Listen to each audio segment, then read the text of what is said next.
Hello, everybody. It is time again for Inside Wofford Football with Wofford head football coach Sean Watson, brought to you by Yokohama.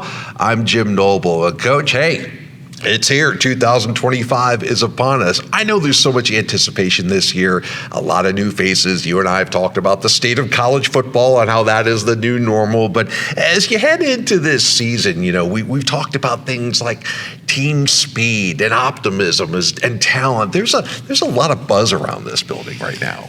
There is, and there should be. We have a really good football team. We're probably the most talented team we've had, in terms of athleticism and, strength, size, and, the things that go along with being a college football player. So we're really excited. I love the human beings, too. We got really good chemistry, and, what everybody in football is dealing with is the new team and how to put together the new team. And you're going to have to go through some bumps and, some speed bumps along the way. We all know that. So it's interesting times. I know we had a little speed bump in the opener, a 16-15 tough 1-point loss to South Carolina State. We will go back and talk about that game. But coming out of that game, I think you and I have talked about teachable moments a lot, and there were certainly a few coming out of the opener. There was, and when we're watching film, I was watching with the defensive staff, and some of those kids that I really believe are going to be awesome players here. The realization was they haven't played football yet. Mm-hmm. Even we picked them up out of places they hadn't played yet, and the guys coming in from the transfer portal, and then we had a lot of freshmen out there because we have a really good freshman football team, in terms of the kids that have joined our program. And anyway, long story short, we're lacking the experience, but we got really good talent. And as long as you got the talent, it's our job as coaches to get them up to speed. All right, coming up, we will look back at the opener against South Carolina State, ahead to the home opener, and a very good Richmond team coming to Spartanburg next Saturday. And we'll introduce you to a couple of new members on the Terrier staff. It is all ahead here on Inside Wofford Football. It doesn't matter if you're 8 years old or 80 years old, your body is your strongest tool. Spartanburg Regional Sports Medicine Institute is here to push you to the next level. With 2 convenient locations, our doctors can diagnose, treat, and heal at our North Grove Medical Park and Star Center offices to get you back in the gym, in the game, and to the next level. We never quit because you never quit. For more information, call 560-BONE. Welcome back. Opening night, Orangeburg, South Carolina last Saturday. Wofford traveling on the road to face the defending MEAC champion, South Carolina State. I think you and I talked earlier in the week about physicality and how that's a big, senior-laden physical football team coming off a championship. How prepared do you think the guys were first for the physicality, and how do you think they shored up against them? We were really physical, and I think we would all tell you that we matched that piece of it. I think our kids, the way we do things around here, we're a very physical group, and we get after football when we practice against each other. So the guys were ready for a physical football game, and we got one. Started off kind of like a rock fight. I know that first opening drive for South Carolina State, they kept your defense on the field a long time, and that was kind of a theme throughout. But again, a little bit of a bend but not break mentality. You hold them to a field goal there. Back and forth we go. Defensively, what were some of the things? I know that the old guard was stepping up. Brandon Mena looked like the old Brandon Mena.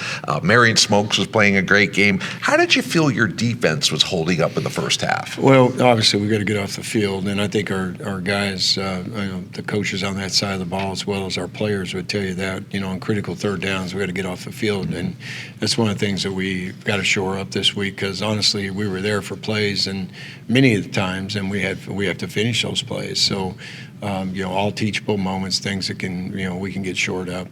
Offensively, Jaden Whitaker gets the start at quarterback, and like you were saying, a D2 guy who's playing his first FCS game. in a tough environment on the road. Showed some flashes. He was probably really amped up, maybe a little jittery, human nature first start. As Jaden progressed during the first half, what were you seeing offensively, both with the running game and the passing game? Well, we wanted to keep things calm for him because we knew he was transitioning. And we were able to take, we took several shots with him, and those were some of the things that, quite honestly, that's on our to-do list. We've got to do we have a fleet group of receivers, and we can run, and we've got to take advantage of that talent by being able to finish those deep balls. It's a 6-0 game late in the first quarter. We haven't really got much going offensively, but the one facet of the game that we haven't talked about yet, special teams, and they came up big late in the first half. Excited about either. And there's the kick deep. Alexander comes up to field it on his own 10. He's got some room. Speed. Kobe Alexander up the seam all the way, and now he breaks a tackle across midfield. He's got one man to beat. Kobe Alexander, 20, 10, 5, touchdown Terriers. There are no flags, and Wofford has tied it up. Colby Alexander, boy, he hit that seam and was going. Special teams always a priority for you and your staff, and they executed on that play. They did. There was several really good things that happened in terms of the blocking pattern.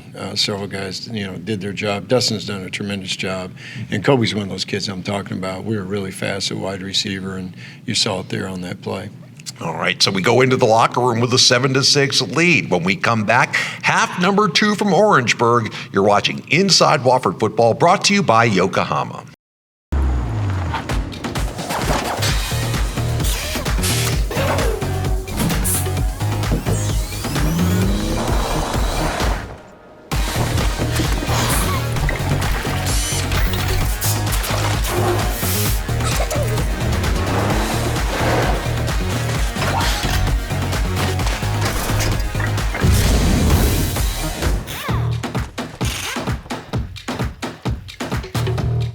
Welcome back, everybody. 7-6 Terriers at halftime at South Carolina State on Saturday. What was your message to the team? I know if you look at the stats, they dominated the first half. If you looked at the scoreboard, you're on top. Right.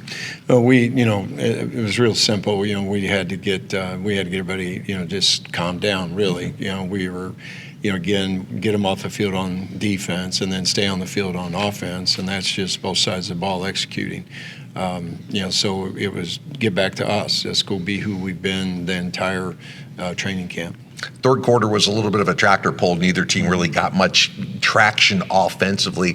So a lot of emphasis on the kicking games. You've got a couple of new specialists this year.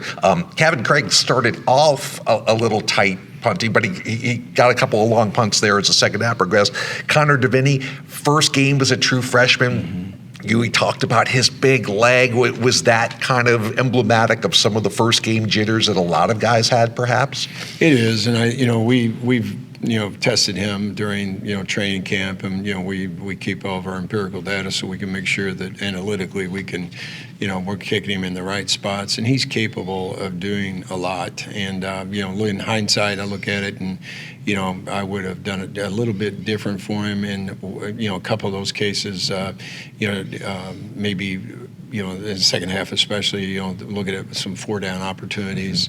That there was times that we were at I think one time we were at 34, and you're not going to punt it. You're going to try to, so you got either the option of 4-down or you got the option of kicking it. And we had a lot of confidence in him, and we still do. I think he's really going to be a special guy for us. Meanwhile, a lot of the defensive players that we didn't know be heading into the season were really stepping up. I know Jude Tenner was one that really got around on the field. The Elijahs at linebacker were playing very, very well. How did you feel about the defense? I know third down is something that is an ongoing project, but that's a fairly explosive team. They had a nice run-pass mix going with experienced players. How did you think through that third quarter the defense was improving? No, they were doing good. We again, there's so many new faces, and after the first really first half, I thought they began to settle in, and we we just need time on task in games. To practice is so much different than games.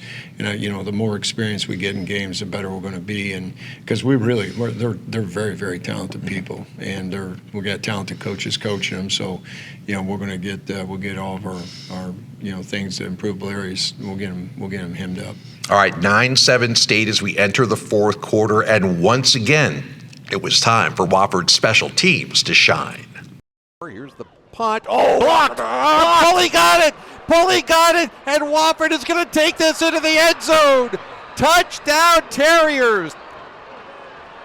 Wofford special teams. Maximus Pulley blocked it and scooping it up into the end zone. Perrin catching.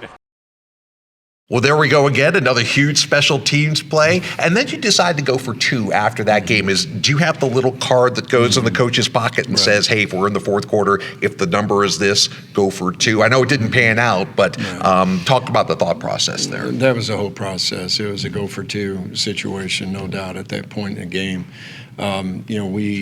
Really honestly, I got to give Dustin and all the guys that were, because our whole staff works on special teams.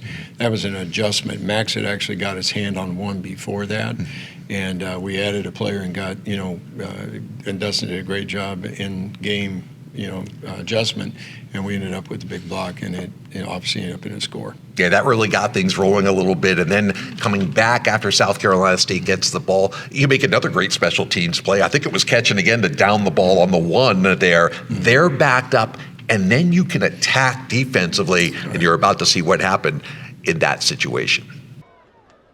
Back to pass out of the end zone is Atkins, and holding, and he's going to be sacked in the end zone. Wow. That's a safety. Was it Mena? Who got there first? Looked like Mena got there first. I don't know if that was a attacking play call, but you had an opportunity with them backed up, and boy, Mena, and we've talked about Branda coming back from the injury last year and everything he's gone through with rehab and strengthening. To have him on the field, man, is a real difference maker. Yeah, he's a difference maker, in the locker room. He's a difference maker on the field, obviously, and he's just a very, very good football player that we all count on. And he, came up big. The guys on defense did a great job of utilizing a stunt to get home, and it's something he does very well. So it was a big play and well designed by John and Mitch. Still a long way to go there. There's about 10 minutes left to go in the fourth quarter. We kind of trade punts with them eventually and have some opportunities. But again, the offense couldn't get the run game going to maybe take some pressure off Jaden. Although we did see some highlights. I thought Gerald Modest ran the ball quite well, averaged about 5 yards a carry. If you get that running game going, how much pressure will that take off a young quarterback, regardless of who it is? It takes everything off of them. You got to be able to run the ball, and I think we were able to get it going in the second half, and we got a little rhythm going with those backs. I thought the backs ran really hard all day. Again, I think the guys that room is really talented room. Love what we have in Gerald and Elijah, who have joined Kyle, and I think those three guys are really good.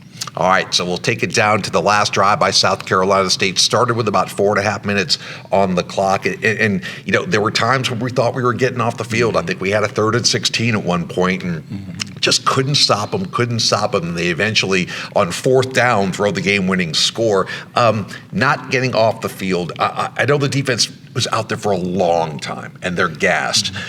But what can you do, or what can they do to make sure they could finally close one out in that situation? In every situation that occurred, in 3rd down, it was just, it was something very, very simple. It was a reroute on a cover 2 and helping the safety make, and if that happens, we probably, Max is going to be there to make the play, either an interception and/or he's at least going to get the ball knocked down. So, that was just one instance, and there were several things like that, just little tiny details. It could have been a stunt that we didn't stunt right, just didn't hit the right gap.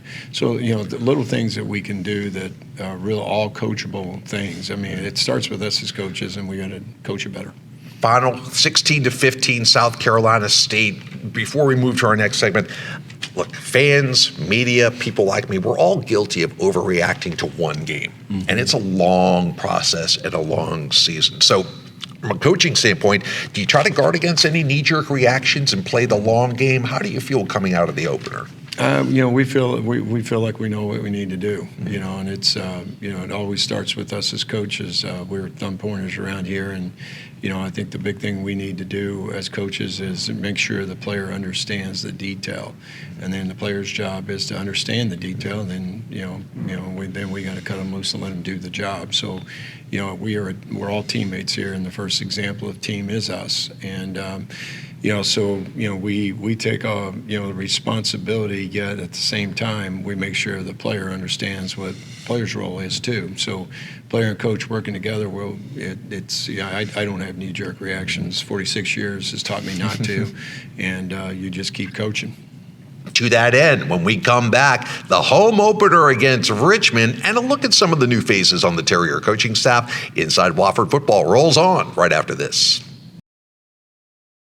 It doesn't matter if you're 8 years old or 80 years old, your body is your strongest tool. Spartanburg Regional Sports Medicine Institute is here to push you to the next level. With 2 convenient locations, our doctors can diagnose, treat, and heal at our North Grove Medical Park and Star Center offices to get you back in the gym, in the game, and to the next level. We never quit because you never quit. For more information, call 560-BONE. And welcome back to Inside Wofford Football with Terrier head coach Sean Watson. I'm Jim Noble. Some new faces on the Terrier coaching staff. First of all, I want to talk about an old face that got a battlefield promotion. Mitch Doolittle, now your co-defense coordinator along with Jonathan Saxon. He's done such a great job, and I know at one time special teams were under Mitch's hat a while back, and now he's really got that linebacker core playing well. They played well on Saturday. So, what did you see in Mitch that made this promotion make sense for you? It was easy. Mitch is a great football coach. I bounce a lot of things off of him. Not only in every facet. He's going to be a head coach. He's going to be a great one. Mitch is, it was a big move, though, because I was never lost any sleep because Mitch was in charge of special teams. And his recommendation to me was Dustin, because they'd worked together. And Dustin's been a home run. I mean, you saw his handiwork. He was a star. He was the coach of the game this past week. Yeah, Dustin Royston, all outside linebackers and special teams under his tutelage. When did he first appear on your radar? Back when we lost Andy, and we were looking. I knew I was going to move Mitch. It was an easy move. He and John have got a long history together and great chemistry together, and I knew I was going to go down that track. And then that's when Mitch brought Dustin before me, and it was a great hire. He's an awesome human being, stands for all the right things, great teacher, and he's very detailed and works hard, and you see it, and he does a nice job of making adjustments because the punt block wasn't a game adjustment, and it's just a great job by him. Over at quarterbacks, Brandon Napoleon joins this staff. Devin Watson moves over to coach the safeties. Talk about that synergy there in the defensive backfield. Well, it begins, Devin is a key part of our staff. He does, he knows how we all fit this thing together in terms of the whole pieces, because defense, that's what it is. It's everybody's got to fit. And Dev was easy moved to safeties because of his expertise and knowledge. And then he also helped me find Brandon. And Brandon and I had a unique connection back from a young man I coached at Miami of Ohio, Ron Carpenter, who really was, kind of solidified the human being for me. Because when I go out to hire a coach, I'm looking for, the best. I'm looking for a master coach at their position, and I'm also looking for human beings that are, into developing young men. And Ronnie really helped me understand Brandon's background, and he and his dad had played together in NFL, and it was a great hire. I appreciate Dev's recommendation and Ronnie's follow-up. All right, so all of those new faces will get their first taste of home football, Gibbs Stadium, Saturday, 6 p.m. Wofford hosting Richmond, the return match. You guys go up to their place and pull out a great win last year. They had a tough opening night, too. They played a very good Lehigh team and took them down to the wire in that one. What do you expect from the Spiders on Saturday? Their best. That's a well-run program. They do a great job of coaching. They've got a long history. You know, they've got an excellent culture. We know, they're one of the, best FCS programs in the country, and they do it every year. So there's a lot of continuity they always have on their staff, and, it's been, we're going to expect to get their very best. All right. We want to see you. We need to see you at Gibbs Stadium Saturday, 6 p.m. It'll be a great one. Great schedule that this team has put together. Not the easiest schedule by any stretch. Richmond coming to town. Hope to see you all out there. Coach, we appreciate the time. Have a great week of practice. We'll see you next week. Thank you. All right. For Sean Watson, I'm Jim Noble. As always, thanks for watching Inside Wofford Football, brought to you by Yokohama. We will see you next week.